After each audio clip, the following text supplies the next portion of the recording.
Ils sont... Ah bah non. C'est bon. Vraiment. Chut, s'il vous plaît, silence. Moteur demandé. Ça tourne. Ça tourne. Bruno, j'arrive. Moi aussi. Je serais pas capable. Ça, ce serait drôle. Franchement, ce serait drôle. Monde numérique, le grand débrief. Bienvenue dans le grand débrief de Monde numérique. Cette émission est parrainée par FreePro, le meilleur de Free pour les entreprises. FreePro est un opérateur spécialisé pour les pros qui s'adresse à toutes les entreprises, les TPE-PME, mais aussi, on le sait moins, les grandes entreprises à travers les solutions experts, des solutions IT, cloud, télécom et cybersécurité spécifiques pour les directions techniques et informatiques. FreePro dispose d'experts, de la donnée et de la connectivité. Et là où ils mettent le paquet aujourd'hui, c'est dans l'accompagnement personnalisé des clients via des équipes dédiées dans une dizaine de villes. FreePro, c'est un peu comme ce podcast, sérieux sans se prendre au sérieux. Leur objectif, c'est de bousculer l'ordre établi sur le marché du B2B comme ils l'ont fait dans le grand public, avec un credo, simplicité et innovation. Alors pour en savoir plus, rendez-vous sur le site freepro.com. Merci à FreePro de soutenir Monde Numérique. Ils sont là, ils sont beaux, ils sont frais comme des gardons, ils sont les yeux pétillants d'intelligence et de souvenirs et de connaissances technologiques. Salut François Sorel tout d'abord. Salut Jérôme, mais quelle belle présentation. Salut Jérôme, salut mal. Bruno. Salut Et Bruno Guglielminetti à Montréal que l'on retrouve du podcast Mon Carnet. Ça va mon petit Bruno ? Ouais, ça va bien. Merci à tous les deux d'être là, comme chaque mois, dans le grand débrief de Monde Numérique. Alors, pour ceux qui nous regardent en vidéo, eh bien, vous le voyez, on a une bonne mine, hein, quand même, on a la pêche. Et pour ceux qui nous écoutent en podcast classique, bien comme il faut, eh bien, écoutez, on va essayer pendant une petite heure de passer en revue les moments forts de l'actu tech du mois de septembre à notre sauce. Et c'est pas l'actu qui manque, puisqu'il y a du nouvel iPhone, il y a des smartphones pliants dans tous les sens, il y a de l'intelligence artificielle, ça ne surprendra personne, et puis voilà plein d'autres choses, je ne sais plus ce que j'ai noté sur ma liste, mais enfin, et puis ce qui nous passera par la tête, ça vous va les amis ? C'est dangereux. Ah oui. Ouais. C'est vrai que c'est dangereux, hein, ce qui nous passe par la tête parfois. C'est pas joli. Allez, c'est parti. Bon Bruno, toi tu es à Montréal, nous sommes à Paris et on doit te faire un aveu là en fait, on a l'air chacun dans notre petite case, notre petite bulle. Un secret, en fait, on est sous le même toit. Ouais, c'est sur les mêmes décors. Tiens, attends, je vais faire un truc pour ceux qui nous regardent en vidéo. Mais où est-ce qu'il va Je ne Bruno sais pas. Mais qu'est-ce qui lui arrive en plein podcast comme ça, il s'en va Je suis désolé. Alors que c'est lui le maître de cérémonie en plus. Ah ben. Je comprends rien. Salut. Mais de qui s'agit-il, c'est Jérôme? Je sais pas. Ben oui, mais tu sais quoi, alors on va tout vous raconter. Avec Jérôme, on a déjeuné ensemble, ok? Et on est chez moi, là. Lui, il est dans le salon, moi je suis dans une chambre. Non, c'est pas vrai, c'est le métaverse. On fait le podcast. Voilà. J'ai l'impression de vous retrouver à une certaine époque. Eh oui. Vous aviez comme ça enregistré après avoir mangé. Où on passait la moitié de notre vie ensemble, c'est vrai. Ouais. Ben voilà, on passe moins de temps ensemble. C'était le beau temps. Aujourd'hui, on est obligé de prendre rendez-vous pour déjeuner ensemble, tu vois. Jérôme, rassure-moi, tu me feras pas le coup d'apparaître comme ça dans mon décor. Bruno, j'arrive. Moi aussi. Je serais pas capable. Ça, ce serait drôle. Franchement, ce serait drôle. Ouais. Mais moi, je vais voir bientôt Bruno. Oui, c'est vrai. Et je me réjouis de le voir. Ouais. C'est vrai. Mais on aura l'occasion d'en reparler. Ouais, on en reparlera dans le grand débrief du mois d'octobre. C'est ça, exactement. Et on en parle. Et mon petit doigt me dit qu'on en parlera dans Monde Numérique, et dans Tech & Co, et dans ton carnet. Il y a des chances, Et voilà. Bon, mais on va pas en dire plus. Non. Bon, les amis, le grand débrief, donc, vous savez qu'on en est, je sais plus, au 9e ou 10e épisode, et c'est donc, c'est un rendez-vous qui s'est installé. On a plein de retours, on a plein de commentaires.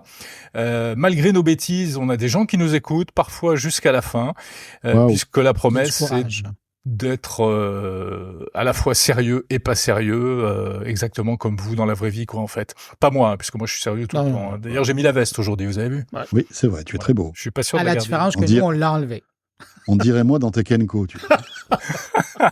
Oui, c'est le monde à l'envers. C'est ça. C'est rigolo. C'est beau. Septembre, c'est un mois d'iPhone traditionnellement. Donc Oui. ça y est, on a l'iPhone livraison 2024, l'iPhone 16, et tu l'as déjà entre les mains, François. Oui, le 16 Pro Max. Alors toi, tu l'as aussi. Sauf Oui, que moi, j'ai mais eu moi, le il est temps dans sa boîte, donc je l'ai pas C'est ça. encore ouvert. Moi, j'ai eu le temps de le configurer. Alors, comme ça, il a l'air rose, mais en fait, c'est la couleur sable, qui est plutôt jolie d'ailleurs.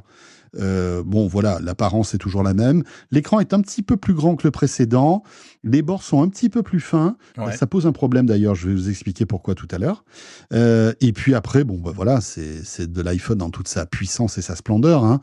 iOS toujours aussi efficace. Bien sûr, ce nouveau petit bouton que vous voyez là, qui est sur le côté, voilà, on le voit bien. Emprunté de Sony, c'est- d'ailleurs. Alors qu'il n'est Voilà. pas un bouton, hein, nous explique C'est le pas un monsieur bouton. Non, tout à fait. qui C'est fait le une- brief. Ils appellent ça, je sais pas quoi, une zone tactile. Oui, Et puis en plus, c'est Appelons un ça bouton, un quoi. déclencheur. Voilà, c'est ça. attends, mais Et typique- c'est un truc de luxe. Il y a du saphir et du diamant dedans. Ouais, Ah ouais c'est impressionnant. Ouais. Regardez, j'appuie, hop, et là, ça lance l'appareil photo automatiquement. Génial. Voilà. Et après, évidemment, suivant la pression et suivant je dirais, le geste qu'on fait sur le bouton, ça active d'autres fonctionnalités. C'est ça qui est fort. En fait, c'est un bouton très intelligent. Il faut prendre le coup, hein, j'avoue. C'est pas forcément évident à manipuler, mais voilà. Après le reste, pas grand-chose qui change par rapport au précédent, hein, Jérôme. L'appareil photo, bloc appareil photo, oui, c'est un peu mieux parce que là, on peut maintenant filmer en 4K 120 Hz, donc 120 images par seconde, ça commence à être beaucoup, et ça permet de faire des ralentis qui sont assez impressionnants, des ralentis professionnels qu'on trouve dans les clips vidéo, mais qui s'amusent à faire des ralentis professionnels au quotidien? C'est ça la question. En même Voilà. temps, ça c'est l'iPhone Pro, et je trouve que quand même, au fil des années, c'est un mot qui a pris son sens, c'est-à-dire que Oui, bien sûr. Il a des fonctionnalités réservées aux pros. On va dire à des gens des amateurs éclairés, on va dire. Ouais, mais même sans être Claude Lelouch, tu vois. Un outil de production.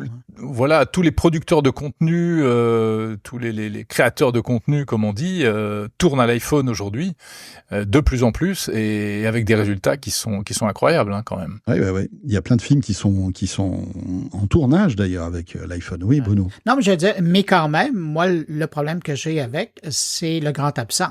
C'est-à-dire que pour nous, les francophones, et donc ne le prenez pas personnel, c'est le fait que Apple Intelligence, il est pas là. Va falloir attendre l'an prochain. Et ça, c'est Exactement. dommage.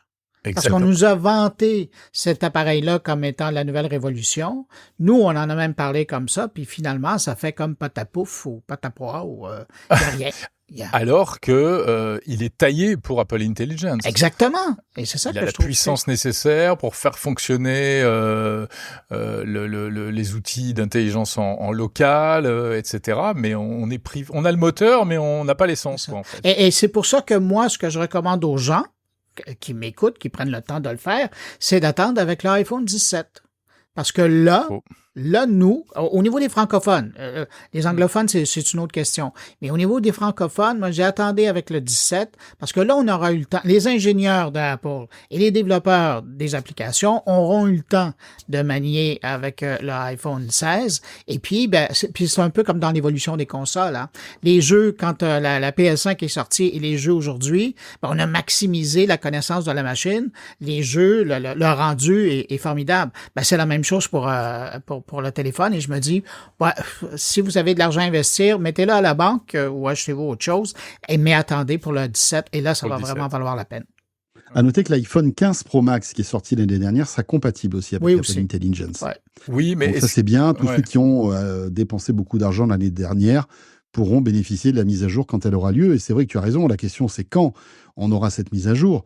Elle arrive dans un mois pour certaines. En fait, d'après ce que j'ai compris, c'est vraiment plusieurs wagons de mise à jour d'iOS 18. 18.1, .2, .3, .4, c'est voilà, et ça va être étalé au moins jusqu'au milieu d'année prochaine. Ah ouais. Voilà, jusqu'à avril, mai. La grande inconnue, tu disais, quand est-ce que ces fonctionnalités arriveront en France, en Europe et pour les francophones? C'est dans Ça un an. C'est toute la question.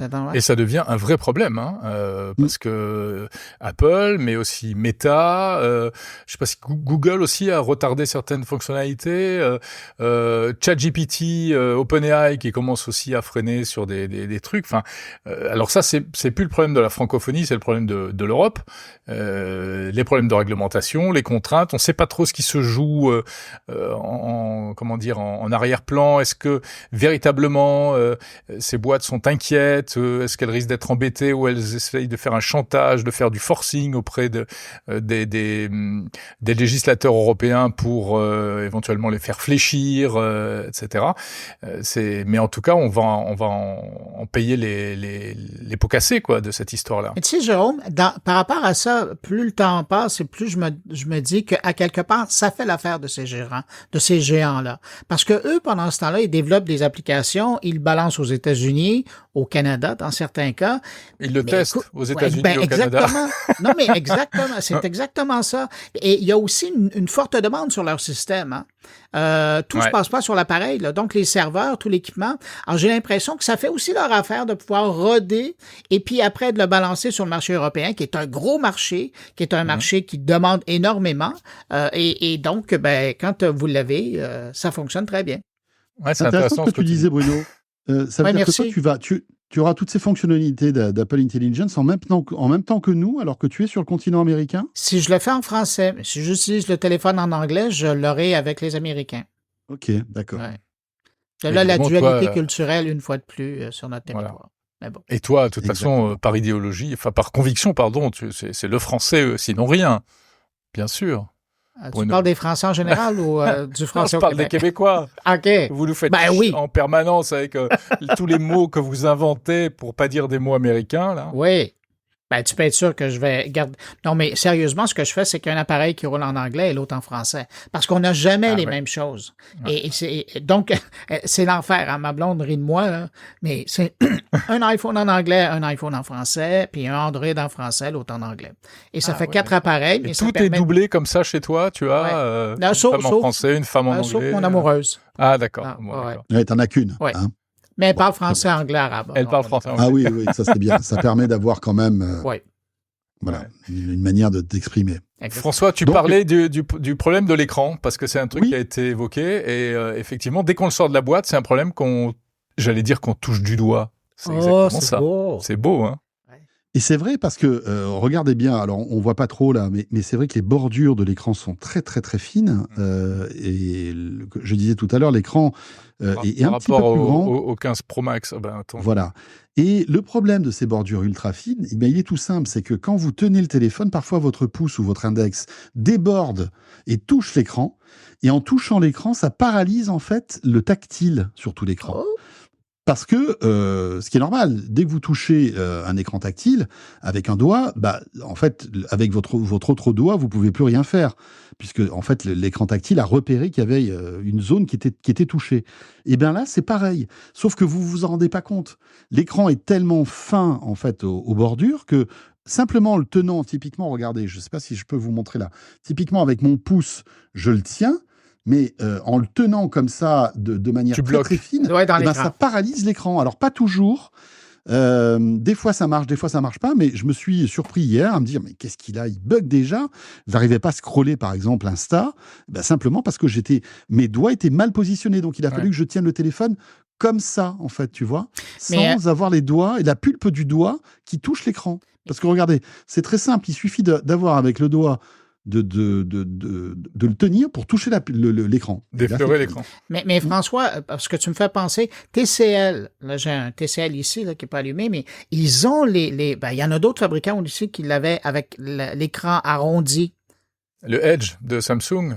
Enfin, maintenant, c'est les Galaxy Edge, etc. Mais c'est ça. Mais donc, eux, ils ont appris à faire et à reconnaître que les doigts étaient là pour soutenir l'appareil et non pas pour commenter à pianoter dessus. Il va falloir qu'Apple fasse ses classes. Bon, je pense qu'ils vont faire une mise à jour. Hein, mais c'est un problème ça se règle avec une mise à jour. C'est remonté.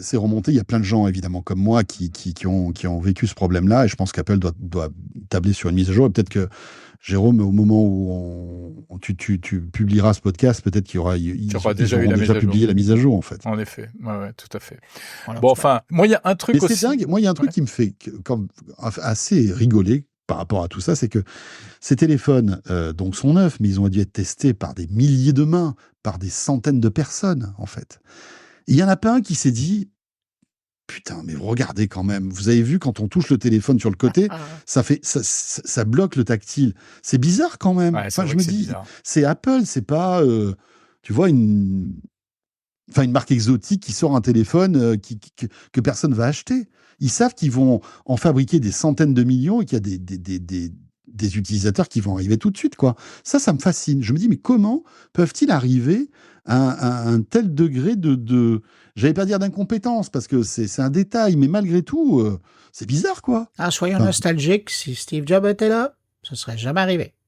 Oui. Bon, après, il a eu pas mal de. Il a eu des galères, Steve Jobs. Rappelle-toi le téléphone, l'Antenna Gate, le téléphone qu'on pouvait casser, plier. Ça avait fait une pagaille, ça. Hein. Ouais, mais ça, quand même. Justement, rappelez-vous, c'était aussi une époque où, au moment où il faisait des présentations sur scène, les produits n'étaient pas finalisés. Mm-hmm. Donc, tu dis, ils auraient dû le tester, s'en rendre compte et tout. À mon avis, c'est pas sûr qu'ils aient des palanquets de produits finis avec les dernières versions de logiciels très longtemps avant la sortie et l'envoi dans les pays, etc. Hein. Si c'est le cas, c'est un problème. Bah oui, mais tu sais, ils essaient d'être. Enfin, je sais pas, je suis pas dans la supply chain d'Apple, mais non, mais il y a doit y avoir des délais qui doivent être chauds. Hein. Il y a forcément une raison, mais c'est étonnant. Ouais. Moi, il y a un truc quand même, après on parlera d'autre chose, mais toujours à propos de cet iPhone 16, il y a un truc que je trouve assez intéressant, que j'ai hâte de tester, parce que quand même, ils ont amélioré, c'est des petites améliorations, mais ils ont encore amélioré visiblement la captation sonore. De deux manières. D'abord, avec des algorithmes, avec de l'intelligence artificielle qui fait que quand tu prends des vidéos, par exemple, et qu'il y a du vent, on sait que s'il y a du vent, en général, ça fait des trucs horribles, ça fait... Enfin, c'est atroce. Et ben là, en tout cas, sur les démos, ils arrivent à avoir des résultats incroyables où on arrive à isoler les voix, ou même quand il n'y a pas de vent, mais simplement, par exemple, tu filmes deux personnes dans un restaurant où tu as du bruit et tu filmes les personnes assez loin, l'IA est capable de focuser sur les personnes pour ressortir uniquement leur voix et éliminer les autres voix. Ouais. Ça marche pour la vidéo, mais ce que m'a expliqué Apple, parce que j'étais pas plus tard que ce matin avec des gens d'Apple, c'est que il y avait aussi une amélioration matérielle et ils ont mis des nouveaux micros, ils ont augmenté le nombre de micros, me semble-t-il. Il y a 4 micros. Ouais. Voilà, c'est ça. Il y a 4 micros qui sont top qualité. Donc même pour la prise de son classique, ce qu'on fait nous assez régulièrement, Bruno, toi, moi, etc. On atteint un niveau de qualité étonnant. Et le truc, alors c'est vrai que nous, en plus, avec Jérôme, on adore le son, et c'est vrai que cette partie-là, moi, il y a beaucoup de choses intéressantes. Ça capte le son en Dolby Atmos. C'est quand même incroyable. Ouais. Avec 4 micros, ils arrivent à faire du son spatial qui est restitué en Dolby Atmos si tu le mets sur un équipement compatible. Ça, c'est dingue. Il y a une autre fonctionnalité qui est assez intéressante pour nous aussi. C'est la fonction vidéo avec le son studio. Ils ont dû te le montrer aussi. Oui, c'est vrai, j'ai vu ça. Et ça transforme le son des intervenants avec des basses. T'as l'impression qu'ils ont tous un super micro de podcasteur. Voilà. Ouais. Comme nous, là, comme si on parlait. Avec de la présence et tout, alors qu'ils sont à 3-4 mètres, quoi. Mais je pense que c'est ça. Dans le montage, tu as 3 types de sons que tu peux donner à une vidéo. Tout à fait. Et ce qui est bien, c'est que tu le fais après coup. Oui. C'est ça qui est top. C'est que tu as une piste sonore et tu la modifies comme tu veux à l'envie. Ah non, c'est pas mal. C'est comme l'amélioration qu'il y a pour les photos, qui existe aussi où il y a des choses nouvelles intéressantes, mais c'est la même chose pour le son, en fait. Tu peux retoucher après coup. Donc voilà, c'est toutes ces petites choses qu'on découvre souvent après la keynote, après les présentations, et qui sont quand même assez intéressantes. Non, c'est clair. C'est clair. Alors, il y a un autre smartphone qui est sorti ce mois-ci, qui a fait beaucoup de buzz. C'est ce bijou, cet incroyable produit. Cette pièce d'art. Cette pièce d'art, tout à fait, signée Huawei, qui est donc un smartphone pliant en 3 morceaux. Hein, vous l'avez vu, un accordéon, finalement. Comment il s'appelle? Le Mate XP, hein? XT. Ouais. XT. Qu'est-ce que vous en pensez? Ben, si on a les moyens, Bruno. je pense que ça peut être assez intéressant. Mais là, on est rendu avec une taille qui ressemble à une tablette. Hein. Je pense que c'est quelque chose comme Ouais, on a l'écran plus de 10 pouces, là. je crois, Plus de quand 10 il est pouces, déplié. ouais. Mais c'est ça. Mais ça coûte... C'est la taille d'un iPad normal, en fait. Exactement. Déplié. C'est impressionnant. Hein. Et surtout, ce qui est intéressant, c'est que quand tu le déplies, il a un format qui digère mieux la vidéo, si tu veux. Il a un ratio d'écran qui fait que tu peux te regarder des vidéos sans avoir d'énormes bordures noires, ce qui est souvent le cas avec les Fold, parce que les Fold, quand ils s'ouvrent, Ils sont carrés. quasi carrés, Ouais. Oui. et tu te retrouves avec des grosses bandes noires, donc tu perds en optimisation Ben, c'est le vidéo. format 4.3 de la bonne vieille télévision d'avant. Hein.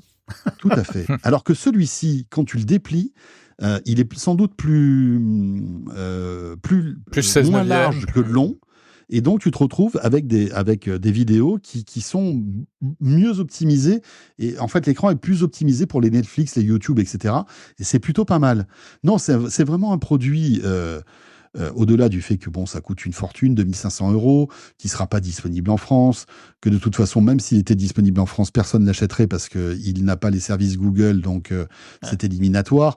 Mais malgré tout, ça montre quand même la puissance d'innovation de Huawei, et notamment donc de la Chine, avec un produit qui est révolutionnaire. Voilà.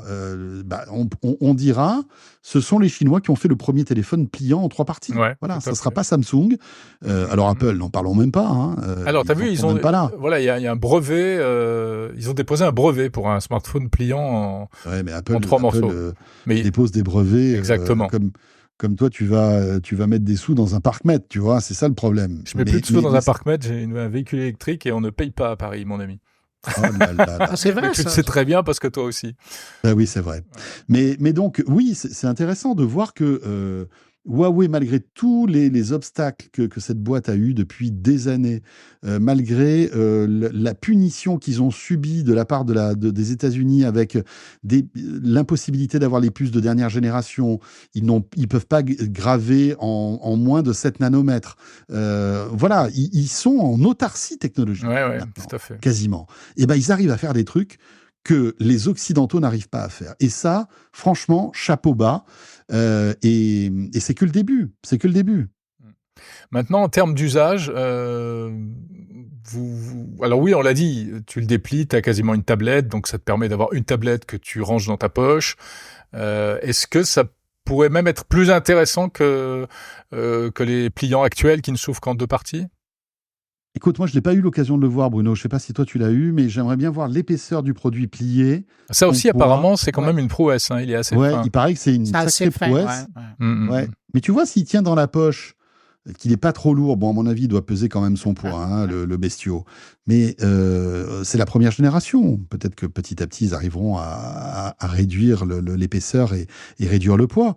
Mais si c'est finalement un petit peu plus épais qu'un téléphone normal et que, en plus de ça, en le dépliant, tu te retrouves avec un giga écran avec lequel tu peux te divertir et travailler, pourquoi pas ? Pourquoi pas? À voir, à tester. C'est drôle. Je t'écoute, François, puis j'ai l'impression qu'on est dans une étape vers... Tu sais, ça fait des années qu'on voit dans les salons, puis il y a même... C'est ça, si vous avez fait le tour des manufacturiers d'écran, là, on voit un jour, il y aura cette feuille qui nous permettra d'accéder à toute l'information. Ben, on est un peu en route vers ça. Hein. Puis ça, j'ai l'impression que cet appareil-là, le XT de Huawei, ben, c'est une étape vers là. Je trouve ça bien que ça soit sur le marché. Tant mieux, c'est un beau coup de gueule de la part de Huawei de l'avoir fait parce que ils sont vraiment ostracisés par le reste de la planète. Et puis, bon, ben, tant mieux. Et c'est là, donc, pour les gens qui veulent débourser cette fortune-là. Ouais, et ce qu'il y a d'intéressant, c'est que... Et qui sont chinois, parce que ça nous concerne Ils ont pas. sorti ça le lendemain de l'annonce de l'iPhone. Ah, oui, en plus, ça, c'était drôle. Et là, tu te rends compte quand même, tu es obligé de faire la comparaison. Voilà, l'iPhone 16 Pro Max, qui est un bon téléphone, mais qui n'évolue pas depuis des années, en fait, et qui a des petites évolutions incrémentales. Voilà, on va pas s'émerveiller pour un bouton tactile, tu vois 4 ce que je veux nouveaux dire. micros. Wow. Et d'un autre côté, tu as Ouais, mais il est Huawei pas cher. dans son Il coin. ne fait que 1 000 €. Arrête. Le Oui, ça, c'est 16 le Pro moins Max, cher. il fait pas 1000 euros. Non, le 16 normal, il démarre à 900 euros. Hein. Oui, c'est ça. Oui, Ouais. bien sûr. Mm. Oui. Ah oui. Mais si tu prends le 16 Pro Max, t'es Non, au mais je double. plaisante, c'est bien sûr. Ouais. Non, mais ce que je veux dire par là, c'est que 24 heures après, Huawei sort un truc qui a Qui est innovant. 10 ans d'avance. C'est ça. 10 ans d'avance sur Apple. Voilà.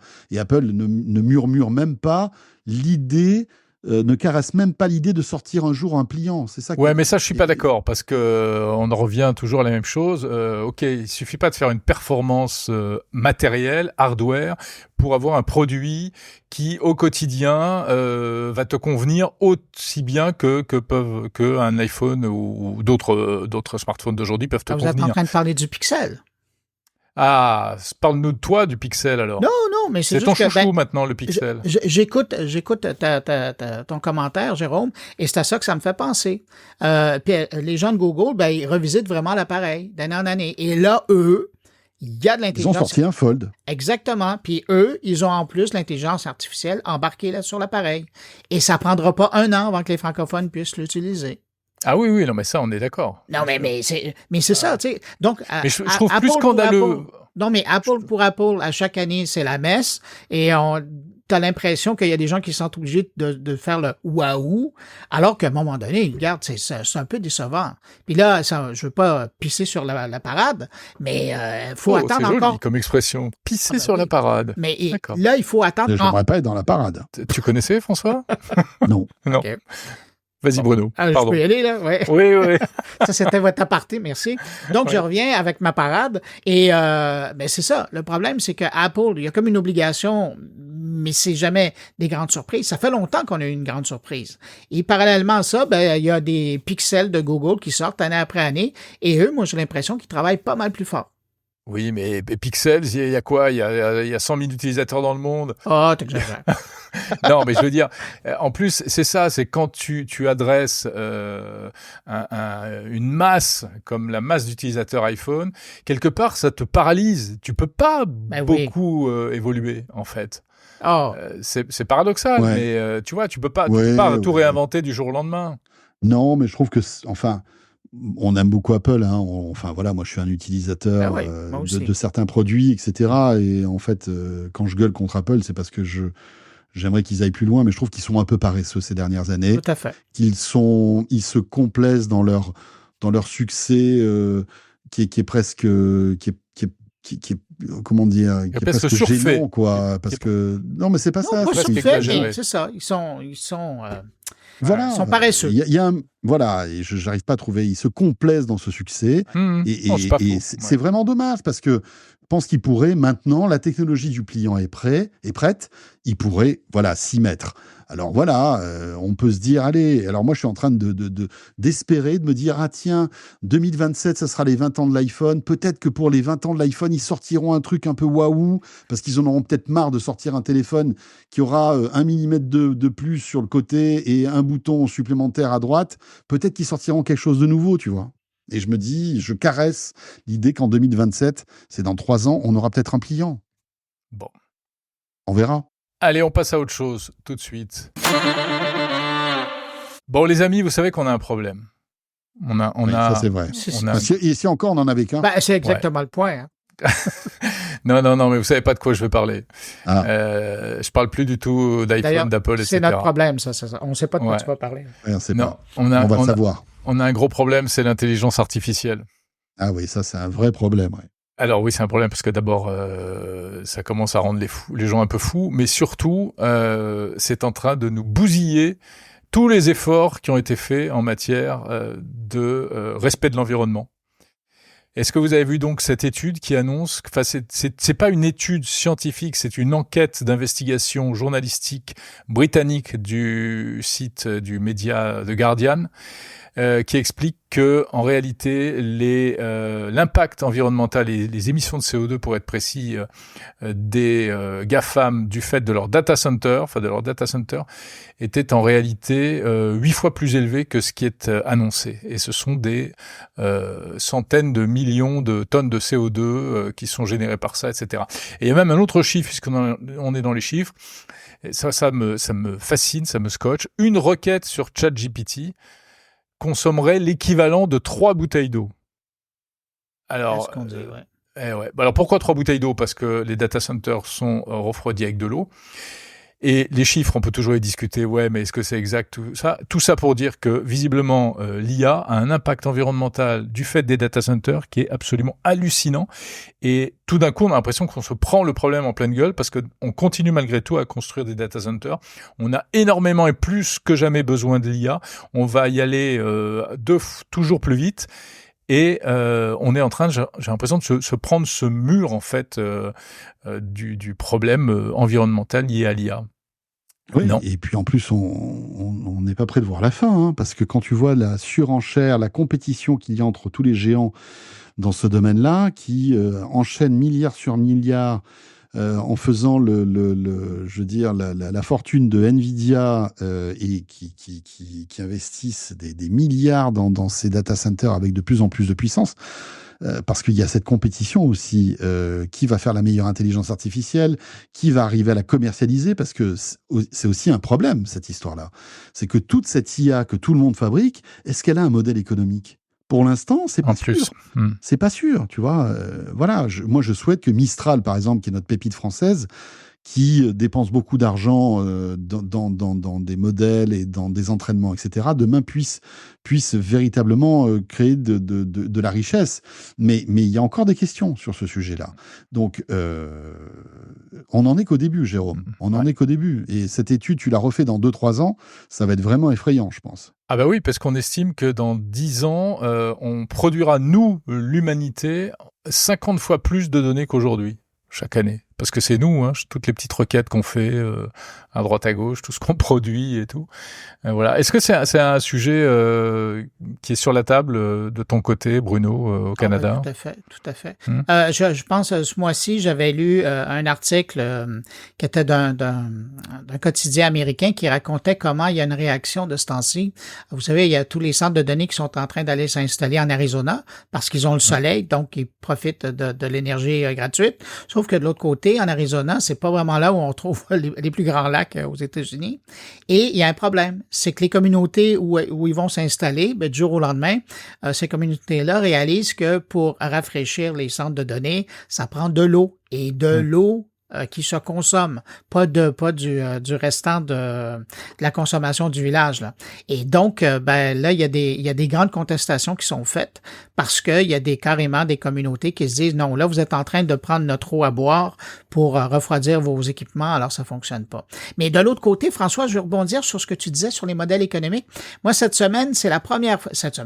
mois-ci, c'est la première fois que j'ai vu un gros joueur, je parle de Salesforce, qui a eu sa messe là ce mois-ci avec tous ses bons clients, pour leur dire, écoutez, nous on voit que il va y avoir une diminution de clientèle parce que avec l'IA dans les bureaux, il y a des gens qui vont perdre leur boulot. Alors nous, ce qu'on va faire à compter de maintenant, on va vous offrir le service d'agents intelligents, donc c'est leur IA à eux, mais ils vont vous faire payer $2 la requête. $2 la requête. Ça, c'est la première fois on parle de modèle économique, c'est la première fois. On change de modèle. Exactement. Wow. Mais donc, c'est du pay-per-use, comme Shakespeare dirait, mais c'est la première fois que je vois une offre proposée à une entreprise en disant, tu peux aller laisser ton personnel humain. Moi, je vais t'offrir une machine qui va être capable de faire, de gérer des agendas, qui va être capable de gérer ton service à la clientèle. Mais chaque fois, ça va être $2. Alors, tu payes pas à la semaine ou au mois, tu paies à l'usage. Wow, c'est impressionnant, ça. C'est violent, hein. En plus, c'est pas donné. Non.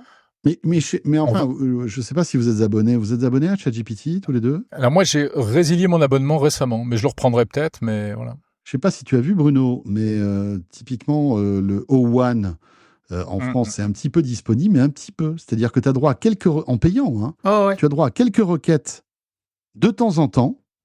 Et au bout d'un moment, quand tu dépasses le nombre de requêtes, on te dit, vous êtes puni de O1, vous allez passer au 01, par exemple. Enfin, je sais plus lequel, le 4. Un peu plus traditionnel. Et à ce moment-là, on vous dit, jusqu'au 28 septembre, vous ne pourrez pas l'utiliser. Vous pourrez l'utiliser à partir du 28 septembre, 10h du matin. Ah oui, même quand tu es abonné payant. même quand tu es abonné payant. Mais ça, François, c'est intéressant parce que je l'ai entendu de la part d'abonnés européens, mais de ce côté-ci de l'Atlantique, ça m'est pas encore arrivé. Pourtant, je l'utilise beaucoup. Et ben voilà. Écoute, tu vois, il y a encore une fois 2 poids 2 mesures. On n'a pas le même traitement. Alors pourquoi ? Parce que je sais pas. Est-ce qu'il y a moins de puissance de ce côté-ci tu vois, de l'Atlantique ? Est-ce que je sais pas. Franchement, peut-être que ils privilégient le continent américain. Et que ou comme ça, force. peut-être ils font ça un peu à titre de test, donc ils font ça par plaque géographique, etc. pour voir Ouais, un mais peu. bon, Tu sais, François, tu l'utilises vraiment trop. C'est du A/B test. Alors pour te dire, c'est pas moi, c'est ma compagne qui l'utilise pas mal, D'accord. mais moi de temps en temps je le vois et effectivement c'est de temps en temps, tu vois, tu as dépassé ton quota.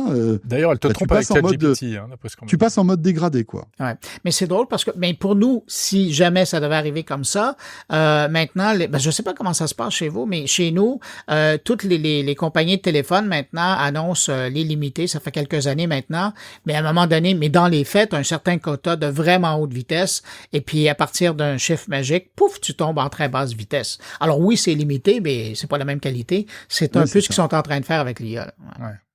Et moi, je suis persuadé que ChatGPT va proposer un autre abonnement plus cher. Si tu veux, pour différencier effectivement les utilisateurs ultra premium qui veulent tout de suite et tout le temps, et ceux qui sont prêts à payer un peu et avoir quelques avantages, peut-être des fonctionnalités en avant-première, mais pas tout le temps. Ouais, ça, c'est sûr que ça va arriver. Ouais. Parce qu'il ne faut pas oublier une chose, c'est que OpenAI, et on le voit avec Sam Altman, qui doit lever beaucoup d'argent, il va falloir qu'il fasse rentrer de l'argent dans la caisse. Ouais. Et voilà, ça va être intéressant de voir quels vont être les modèles économiques d'OpenAI. Et c'est pour ça qu'ils nous vendent du rêve régulièrement en nous annonçant la super IA, papa, maman, etc. Vous avez vu etc. en plus l'IA vocale, là, le chat vocal qui est déjà arrivé en théorie. Et je crois que, au moment où on enregistre ce podcast, c'est aujourd'hui que ça doit être disponible. Oui, mais pas en France apparemment. Pas en France, pour des raisons mystérieuses. Voilà, encore une fois, 2 poids 2 mesures, mais c'est intéressant de voir là aussi que la voix devient une nouvelle interface et en plus optimisée, c'est-à-dire qu'il n'y a plus de temps de latence, ça écoute ce que vous dit, c'est multimodal, c'est ça qui est fort. Je ne sais pas si vous aviez vu la démo là d'OpenAI, mais vous montrez je sais pas moi, un animal à ce chat GPT vocal, il va pouvoir réagir, dire il est trop mignon, j'ai reconnu, c'est un berger allemand, c'est un bébé. Moi j'ai vu un truc incroyable, des perspectives de dingue. J'ai vu un truc génial avec le GPT vocal, là, avec ChatGPT, c'est quelqu'un qui accorde sa guitare. Je l'ai reposté d'ailleurs sur X. Et il accorde sa guitare en interactif, si tu veux. Alors, il joue la première, la guitare, c'est mi, la, ré, sol, si, mi, donc il joue le mi, bim, bim, bim. Il dit, non, là, c'est un peu trop bas. D'accord, je remonte. Mi, mi, non, là, c'est un peu trop haut. Ah, là, c'est parfait. Allez, on passe à la suivante. C'est incroyable. Donc, l'oreille de l'IA. Ouais. L'oreille de l'IA, l'oreille parfaite de l'IA. Exactement. Incroyable. Voilà. C'est génial. Après, ça sera le piano. Ça va être beau, ça. Et tu sais qu'accorder un piano, ça coûte une fortune. Ben oui. Parce qu'il faut qu'il y ait quelqu'un qui a l'oreille parfaite qui vienne, etc. Mais demain, si tu as un appareil qui te dit... oui, mais le piano, il y a une autre difficulté, c'est que il faut savoir le faire, quoi. Il faut un machin. Ça prend la clé. Il faut prendre la clé, etc. Jérôme, oui, c'est beaucoup d'argent. Tu vois. Tu fais ton abonnement de ChatGPT, puis tu te paies la clé. Enfin voilà, mais pour vous montrer jusqu'où ça va. Quoi, mais François, tu as fait un segment, comme dirait Bruno, vachement intéressant il y a pas longtemps sur Tech & Co avec Luc Julia, avec sur l'IA. C'était. Il y avait Luc Julia, top. Luc Julia, Yves Maître et Michel Lévy-Provençal. C'est tous les trois puisque vous venez débriefer dans Tech & Co. Et c'était vraiment très très très très bien. Franchement, je vous invite à retrouver. C'est donc le replay de l'émission de mardi dernier. Donc 24 septembre. Et bon, voilà, Luc Julia, Yves Maître ont été incroyables. Parce qu'eux, ils disent quoi ? Ils sont sur la ligne oui, on va avoir l'IA qui sait tout faire, ou bien on l'aura jamais, ou alors on l'aura et ce sera très dangereux. Déjà, ils disent que c'est pas gagné pour OpenAI. Après, je vais pas tout vous raconter parce que franchement, ça vaut le coup de l'écouter. Et je le raconterai moins bien qu'eux, c'est surtout pour ça. Hein. Mais en gros, ils disent que OpenAI est peut-être en train de terminer de manger son pain blanc. Parce que quand Google et Apple arriveront au niveau d'OpenAI, OpenAI va avoir un handicap, c'est qu'il n'a pas l'écosystème. Et c'est ce que disaient en fait Luc Julia et Yves Maitre, c'est que demain, Apple a un niveau d'intelligence artificielle d'OpenAI avec toute notre data, nos mails, nos SMS, nos situations, enfin notre géolocalisation, nos habitudes, à quelle heure on se lève, à quelle heure on se couche, quand est-ce qu'on prend notre téléphone, ce qu'on fait, etc. Toute cette data, OpenAI ne l'a pas. Attention, François. Avec Apple Intelligence, ils l'ont sur les iPhones. Oui, mais je me demande, mais ils n'auront pas accès à tout. s'ils auront accès à ça. Ah bah non. Et même si... Apple nous promet que non. Je pense qu'ils vont offrir la possibilité aux gens de faire le pont entre les deux, d'ouvrir la passerelle. Ouais. Parce que n'oubliez pas que ChatGPT sur iPhone, certes, va arriver, mais ce sera quand Apple Intelligence ne pourra pas répondre à la question. Il fera appel à ChatGPT. Ouais. Donc, après t'avoir demandé ton avis. Et après avoir, pas ton avis, ton autorisation. Oui, ton autorisation. Tu vois ? Donc, et en fait, c'est ce que disaient Yves et Luc, c'est que Google a un avantage, c'est qu'il a l'écosystème. Ils ont tout de nous, avec les mails, avec nos documents, ce qu'on surfe, ce qu'on va voir sur Internet, etc. Ils ont la data. Apple a la data aussi. Donc, ils pourront nourrir leur intelligence artificielle. Alors qu'OpenAI, finalement, ils ont que l'IA. Ils n'ont pas la data. Et eux disaient que le problème, ça va être ça. Ça va être quelle va être la réaction d'OpenAI pour s'ouvrir et essayer de récolter de la data. Mais notre data, parce qu'avoir de la data de Madame Michu, ils en ont plein déjà. Mais c'est pas intéressant. Nous, ce qui nous intéresse, c'est de savoir quand tu vas rentrer dans ta voiture, que ton iPhone sache que tu es dans ta voiture, et qu'il va dire, ah bah tiens, François, tu viens de recevoir 2 SMS, est-ce que tu veux que je te les lise ? Il y a celui de ta mère et celui de Jérôme, machin, etc. Ou bien, tiens, la dernière fois, tu es allé manger à cette pizzeria, tu vois des trucs que OpenAI n'aura pas. En fait, mais c'est ça qui est fort. C'est vrai, ils ont ce problème-là, pas de data, et ils n'ont pas d'autres business lucratifs. Bon, ben c'est là où je veux vous amener. François et Jérôme, est-ce que vous n'avez pas l'impression que le bidule qui est en train d'être développé par Johnny Ivey et Sam Altman, bidule mystérieux... Mais c'est vrai ça, ou c'est bullshit, il a démenti, Johnny Ivey a l'air de dire oui. Ouais. Alors, justement, encore une fois... Ils ont eu du financement, hein. On a évoqué ce sujet. On a évoqué ce sujet avec Luc Julia et Yves Maitre. Luc connaît Jonathan Ive et me dit que tout sympa qu'il est, il y comprend rien en tech. En fait, c'est un excellent designer, mais la tech c'est pas son truc en fait. Et il me dit voilà, qu'est-ce qu'on va faire ? Qu'est-ce qu'il va faire Jonathan Ive avec Sam Altman ? C'est quoi, un nouveau produit ? Mais franchement, eux, ils n'y croyaient pas. Ils n'y croyaient pas. Mais j'ai hâte de voir, moi. Ouais, François, pendant qu'on est dans tes bons coups, je ne sais pas si c'est le 19 ou le 20, mais je voulais absolument te remercier et saluer l'entrevue que tu as faite avec Joëlle Pineau, la patronne de l'IA chez Meta. Super. Ouais. Super. Oui. Et d'ailleurs, tu m'as devancé parce que tu l'avais eu en interview quelques jours avant, je crois. Mais grande chercheuse québécoise en IA. C'est ça. Je resitue Joëlle Pineau, c'est une chercheuse québécoise en IA et qui dirige la recherche des centres de recherche de Meta. De Meta, exactement. Oui, à travers le monde. Ouais. Mais j'ai beaucoup aimé ce que tu as fait avec... en tout cas, ce qu'elle a dit sur ton plateau, là. Ouais, c'était hyper intéressant. Ouais. Et je trouvais que en plus... Pour tout vous raconter, c'est vrai que la plupart du temps, quand on interviewe ces porte-paroles français de boîtes américaines, on le sait, c'est assez langue de bois. Ils n'ont pas énormément de liberté d'expression. Et elle, franchement... C'est un livre ouvert. C'est une chercheuse, c'est pas une commerciale, tu vois. Eh bien voilà. Mais tu vois, quand je lui pose la question de savoir est-ce qu'ils n'ont pas été surpris de s'être fait damer le pion par OpenAI, et qu'elle dit bah oui, franchement, OpenAI nous a surpris, ils ont été meilleurs que nous sur certains trucs et tout, ça fait plaisir, tu vois, parce que c'est pas les discours qu'on a habituellement. Mais ce qu'il faut dire, c'est que derrière, tu avais l'attaché de presse en régie qui était là en train de... Ah, qui devait se mordre les doigts. Bah, écoute, ça, c'est son problème. Moi, tu vois ce que je veux dire. Ah, mais ça, c'est sûr. Voilà, moi, je suis d'accord. job. Vu de ton point, je préfère être... voilà, je suis de ton côté.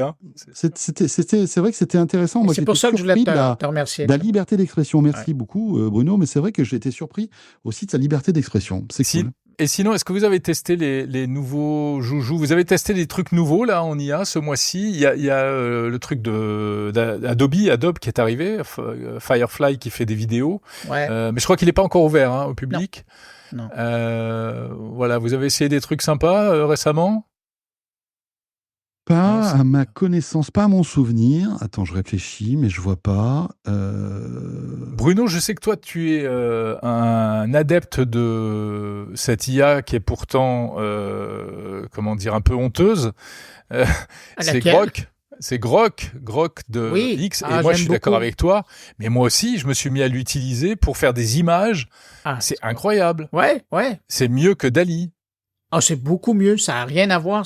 On est vraiment 2 crans au-dessus, là, au niveau de la qualité. En termes de qualité et en termes de ce qui peut te sortir, puisqu'il a moins d'interdits. En fait, il peut te faire des images même de personnes célèbres, etc. Ouais. Ce que les autres ne sont pas très enclins à faire, en fait. Ah non, il est pas chatouilleux par rapport au copyright. Non, il s'en fout. Voilà. Ouais, c'est ce qu'on dira. Il y a quand même des interdits, il y a des choses qu'il peut pas faire, là. Mais au niveau du copyright, donc ça permet d'avoir une certaine flexibilité dans la création. Ça, c'est moi j'ai vraiment laissé, pour être transparent, j'ai laissé tomber tous les autres que j'utilisais. Et essentiellement, quand j'ai besoin de faire une image, je vais sur Grok. Mais évidemment, je suis un utilisateur payant de X, là, et ça me permet d'accéder à Grok 2.0. François, tu l'utilises? Non? Non. Grok, non? Non, tu fais pas de dessin, toi. Tu as passé l'âge de faire des images. Non, mais j'ai eu la chance d'interviewer le fondateur de Grok, le CEO, il y a quelques mois de cela, qui était venu à Paris, et c'est quelqu'un de super intéressant. Enfin, Grok, voilà. Tu parles bien du Grok de X, parce qu'il y a 2 Groks. Il y a le Grok qui fait les Alors moi, je parle processeurs. du Grok de l'autre. Oui. Je pensais que vous parliez du Grok. Non. Du Grok de... Non, toi, c'est le Grok avec un Q. Là, on parlait du Grok avec un K. C'est ça. Ouais. Et d'ailleurs, ça pose un problème, cette histoire-là. Ces 2 Groks qui sont sur le même segment. Le même marché, ouais. Et le fondateur de Grok... ils font pas la même chose. L'un fait des puces, l'autre fait des dessins. Oui, mais... Pour résumer. Ouais, mais c'est plus près que Apple qui faisait des disques et l'autre qui faisait des ordinateurs. Et tu vois, on est dans le même secteur. Ouais. Et le patron de Grok, qui n'a rien à voir avec Twitter, je lui dis, mais ça vous embête pas que Elon Musk cite tout le temps Grok comme ça? Il me dit, oui, je lui ai parlé gentiment. Il ne m'écoute pas, mais je lui ai fait comprendre que, en fait, on avait déposé le nom avant, qu'on était sur le même secteur et qu'il allait être obligé de changer parce qu'autrement, on va aller l'attaquer en justice. C'est ce qu'il avait dit. Parce qu'au bout d'un moment, il sent lui-même que ça pose un problème.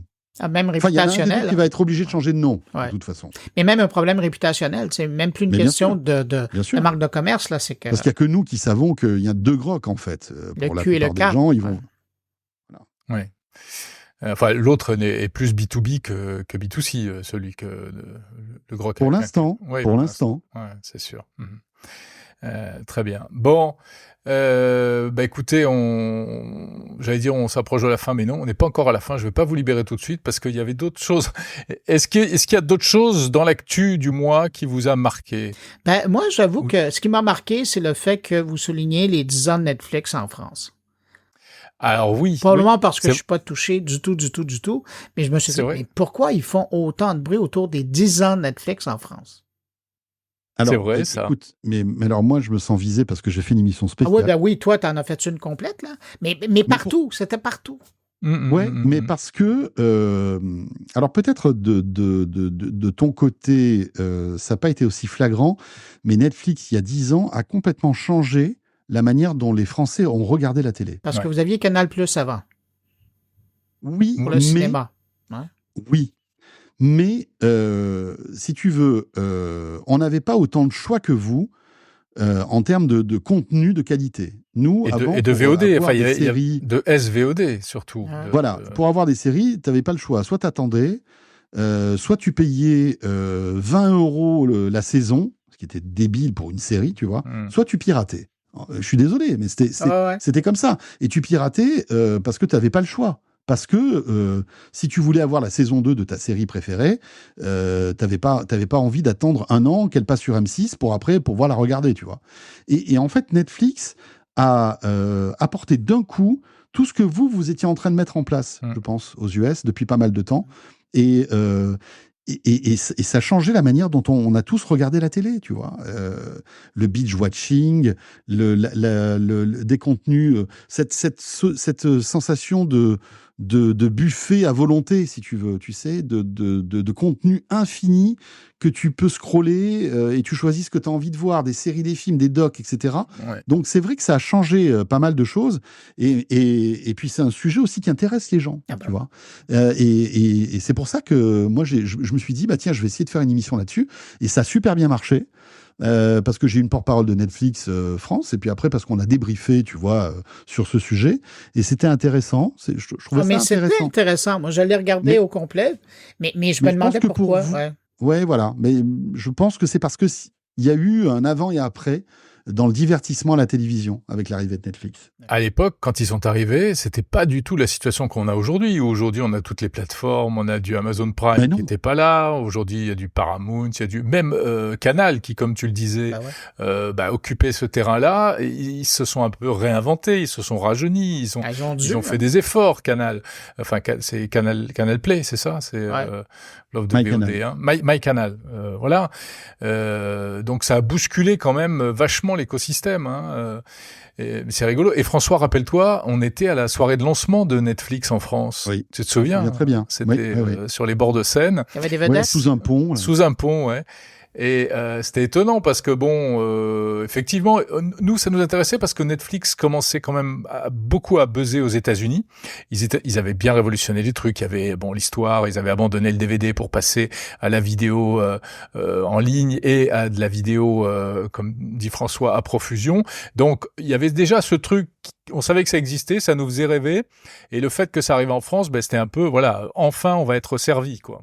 Et puis l'aspect un peu technique, moi, il y a eu un avant et après Netflix. Tout à fait. Netflix a apporté la 4K, a démocratisé la 4K en France. Avant, tu n'avais quasi pas de 4K. Là, d'un coup, ils sont arrivés avec des contenus en super qualité, avec un son et une image qu'on n'avait pas directement sur une télé connectée, tu vois. C'est ce qui m'a poussé à m'offrir une télé 4K, tu vois, parce qu'avant, il n'y avait pas de contenu 4K. Bah, Netflix l'a apporté. Et puis, c'est une boîte d'ingénieurs, Netflix, avant tout. C'est eux qui ont... C'est l'algo de recommandation qui est quand même qui était révolutionnaire. Le streaming, moi je me souviens, j'ai eu la chance de discuter avec Reed Hastings qui m'expliquait que leur obsession à l'époque, alors moins maintenant parce que le haut débit commence vraiment à s'installer partout, mais il y a 15 ans quand Netflix a été lancé aux États-Unis, le haut débit n'était pas partout. Et eux, leur obsession, c'était de faire passer avec le moins de débit possible une qualité d'image la meilleure possible. Et ils y sont arrivés. Ça me fait penser un peu à la lubie du patron de Spotify. Je ne sais pas si vous vous souvenez, mais lui, il voulait que dès qu'on appuie sur la chanson, elle parte. C'était ça, son obsession. Il lâchait pas les ingénieurs à l'époque. Il voulait que dès qu'on appuie, pas de ça parte. Et il voulait gagner des dizaines de millisecondes. Et ben Netflix, c'était pareil avec la vidéo. Il voulait que tout parte tout de suite et que même si tu avais une connexion dégueulasse, tu puisses avoir une qualité d'image très bonne. Ça, c'est vraiment, si tu veux, c'est presque plus important que le reste chez Netflix. C'est vraiment leur technologie. Ouais. Mais à cette époque-là, François, quand ils étaient justement à jauger et à maximiser les demandes, moi, je me souviens d'avoir fait un reportage à l'époque et on était capable de montrer que Netflix utilisait tellement, ils poussaient la machine au maximum, ils utilisaient la moitié de la bande passante disponible sur le continent. C'était fou, là. Oui. C'est dingue. Ouais. Incroyable. Et pour l'anecdote, je vous dirai, je ferai... un mea culpa. J'ai encore 4 DVD de Netflix que j'ai jamais tourné. De Netflix que t'as pas rendu? Ouais. Oh, le vilain. Mais je les ai contactés puis ils ont dit non, vous pouvez les garder. Mais quand même. Oh, c'est mignon. C'est un peu souvenir. Ouais, c'est cool. Mais, Ah bah, non, voilà. mais voilà c'est vrai pourquoi. que c'est une voilà- belle boîte. Ouais. Mais et après pour boucler Netflix, moi je pense que c'est comme Uber quoi. C'est le truc quand il est arrivé qui a totalement refondu leur marché. Ouais. Ils ont réinventé le marché de la Paris, vidéo. mais tu vois, à Paris, Uber, c'était, je pense, la deuxième ville.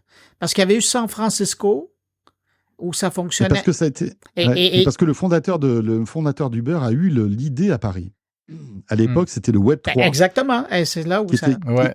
Ouais. qui était organisé par Loïc Lemeur, on s'en souvient, hein, Jérôme, on se Ouais, tapait ouais. le Web 3 chaque année, et il avait invité le patron d'une boîte qui s'était dit, mais il attendait son taxi, tu vois, comme un con devant la Kalanick. route du Web 3, Hmm.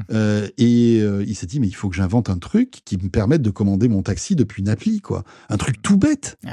Mais le mec, il a eu l'idée qu'il fallait au bon moment. La technologie était prête. Finalement, tu vois, les réseaux étaient là déjà, les smartphones existaient. Et puis, Ouais. Mais c'était intéressant parce que ça, moi, je me souviens d'avoir été à cette édition où il était revenu avec les voitures noires qui permettaient aux participants de se promener. Et moi, ça a été ma première rencontre. J'ai pas eu besoin d'aller à San Francisco. C'était à Paris, l'année d'après, où les voitures étaient là. J'avais trouvé ça vraiment impressionnant. ouais, Ça ouais. fait un moment à le web. C'était, sacré séisme, ça aussi, hein. Même au niveau social, hein, les taxis qui Les taxis, arrivent, les enfin, taxis, ils n'ont pas apprécié, mais le Non, client, c'est clair. le client a clairement, lui, il a aimé. Il a tout de choisi. suite, hein. Ouais. Il y a un autre anniversaire dont on reparlera peut-être le mois prochain, enfin parce qu'il va avoir lieu le mois prochain. C'est les 30 ans de Netscape. Le 13 octobre, Netscape aura 30 ans. Enfin, voilà, ça aurait été la naissance de Netscape. Est-ce que ça vous parle, ce truc-là? Je suis sûr que parmi ceux qui nous écoutent, il y a des gens à qui ça parle tout à fait et d'autres pas du tout, parce que 30 ans, ça fait quand même... c'est une autre époque, hein. Bruno, toi, ça te dit quelque chose? Ben, moi, ça me dit quelque chose parce que... C'est toute ta jeunesse. Oh, je suppose que c'est ma jeunesse. Mais non, mais c'est ça, mais il y a 30 ans. Moi, ça fait 30 ans que je couvre la tech en 2024. Et moi, je me souviens très bien, à l'époque, quand j'ai commencé, c'était avec Mosaic. Et je me souviens de Netscape qui dit, ben nous, on est arrivé, on a bonifié Mosaic, c'est une version commerciale. Et je me souviens, je l'ai quelque part dans mes tiroirs, la première Donc, version. navigateur Internet, hein, Ouais, on va le préciser. oui, c'est important de mentionner. Voilà. Et donc, à l'époque, je l'avais reçu par la poste. C'était sur un CD-ROM, pardon. Et puis, donc, j'avais reçu ça, j'avais installé dans mon ordinateur, j'ai dit, oh, wow! Et donc, ça a changé l'expérience parce que déjà, Mosaic le faisait un peu, mais on passait du monde textuel au mode graphique et Netscape, c'était la panacée, là. Ouais. Ouais, Netscape avec un bon modem Navigator. 56K à l'époque. Non, t'es fou, 24K. 24K, Ah pardon. ouais. Donc, tu mettais un quart d'heure pour t'afficher ta homepage, Ouais. déjà. Ça, c'était Mais cool. tu sais que je me suis déjà fait engueuler par des auditeurs parce que au départ, c'était plus 12-200, là, mais à un moment donné, j'ai fait une émission spéciale et c'était pour... ça s'adressait à des chercheurs de l'Internet de par la planète et puis j'avais osé encoder mon fichier en 28.8 et j'avais eu des courriels qui étaient rentrés en masse en disant « Non, mais vous n'avez pas pensé à nous, on est seulement en 12-400 » ou je me souviens plus ce que c'était à l'époque. Mais à l'époque, c'était important parce que tu encodais Ouais, pour un certain niveau et si tu n'avais pas le niveau, ben personne n'écoutait en dessous. Là, aujourd'hui, Eh ça oui. a bougé, là, ça fluctue. Mais non, c'était quelque chose. Ouais, c'était la belle époque. Le La Far belle West. époque. Ouais. Mais toi, tu l'as utilisé, toi, François, Netscape? Très peu, parce qu'en fait, moi, j'ai commencé assez tardivement à m'intéresser à Internet. Je pense que ça devait être en 97, 98. C'était avec Explorer, j'imagine? Il y avait déjà Internet Explorer. Alors, il y avait un peu de Netscape encore, mais je suis arrivé plus tard. Moi, c'était déjà des modems 92, tu sais, le truc. Ouais, voilà. c'est juste avant les liens ISDN, là, ouais. C'est ça. Ouais. Et après, il y a eu la DSL qui est arrivée en 2000, 2001. Moi, je me souviens, ma première connexion ADSL, ça a été, je me roulais par terre de plaisir. Ah bah ouais. Je passais de 56K à 512K. Vous vous rendez ouais. compte? On gagnait 10, on faisait x10 d'un coup. Ah, mais c'est ça, à chaque fois, c'est Et après, il y a ton- eu la fibre. Ah ben Et là, après, il y a eu la c'est fibre. un saut Mais tu sais que la quantique, fibre, ça. C'est une blague familiale chez moi. Je vais vous raconter une anecdote familiale personnelle. Un jour, je rentre à la maison et je dis à ma femme, grande nouvelle, très grande nouvelle, etc. Elle me regarde, me dit, qu'est-ce qu'il y a? Tu as gagné au loto, voilà. On va avoir la fibre. Ils ont installé la fibre dans l'immeuble. Et c'est vrai que moi, j'étais comme toi, François, j'étais sur un petit nuage, mais voilà, c'était une émotion qui n'était pas tout à fait partagée, en fait. Oui, mais ça, je comprends, je sais ce que c'est. Tu sais Je comprends tout à fait. Elle m'en parle Mais encore après, aujourd'hui. quand ça marche pas, ces mêmes personnes te disent, il n'y a pas de Wi-Fi, qu'est-ce qui se passe? Ça rame. Ouais, c'est là où les Là, enfants tu vois, sortent de la chambre. on Tu sais, c'est quand t'as pas vu tes enfants depuis longtemps, tu coupes le Wi-Fi. Ah oui, oui. Mais ils ont l'air sympas, finalement. Ils vivent, finalement. Ouais, Ils sont finalement, vivants. ils vivent. Voilà, Netscape, donc, qui a été racheté par AOL en 98 et qui a disparu en 2003. Ça n'existe plus. Oui. Netscape, c'est triste. Et si vous êtes nostalgique, vous allez faire un tour sur goulielminetti.com et j'ai gardé l'archive du site Radionet que j'avais fait il y a 30 ans et c'est optimisé pour Netscape 1.0. Génial. Il y a la mention en bas, c'est drôle. Ah ben voilà. Écoute, on va finir là-dessus. Voilà, des choses que vous n'entendrez dans aucun autre podcast, quand même. Des souvenirs de pionniers du numérique. Je sais pas si c'est bien, ça. Écoute, ouais, bien sûr. Oh, ouais. Ça fait bien. Merci les amis. François Sorel. Merci à tous Merci les de deux. l'invitation. Salut François. François, on te retrouve dans Tech & Co tous les soirs, n'est-ce pas? Ouais. Et si vous voulez écouter Jérôme dans Tech & Co, ce sera l'émission du mercredi soir, donc du 25. Voilà. Donc, et puis Bruno, toi, on te retrouve tous les jours dans Mon Carnet, le podcast, et dans 120 secondes de tech. Ouais, ça c'est quand je suis pas à Nashville avec François, mais ça c'est une autre histoire. On en parlera t'as le lâché mois le prochain. morceau, Nashville, voilà, on l'avait pas dit au début. Donc c'est à Nashville que vous allez passer votre lune de miel, c'est ça? On vous racontera tout ça en temps et en heure, les amis. On fera une Voilà, vidéo en voilà. direct du studio. Là. Ouvrez bien vos yeux et on en reparle le mois prochain. Ça va. Merci les amis, merci à vous Salut. nous écoutez, qui nous avez écouté en podcast ou en vidéo sur YouTube, bien sûr. N'oubliez pas de laisser un petit commentaire, des petites étoiles sur les plateformes de podcast, c'est très important pour le référencement. Et puis vous pouvez nous écrire, communiquer via les réseaux sociaux ou bien via le site mondenumérique.info et abonnez-vous à la newsletter. François, Bruno, j'espère que vous êtes abonnés à la newsletter Mais bien Oui, sûr, oui. de Monde Numérique. évidemment. Moi, c'est là que je m'informe au quotidien. Sinon, je serais Allez. Salut. Salut. Ah, ciao. Ciao. Le grand débrief de Monde Numérique vous était présenté en partenariat avec Free Pro, le meilleur de Free pour les entreprises.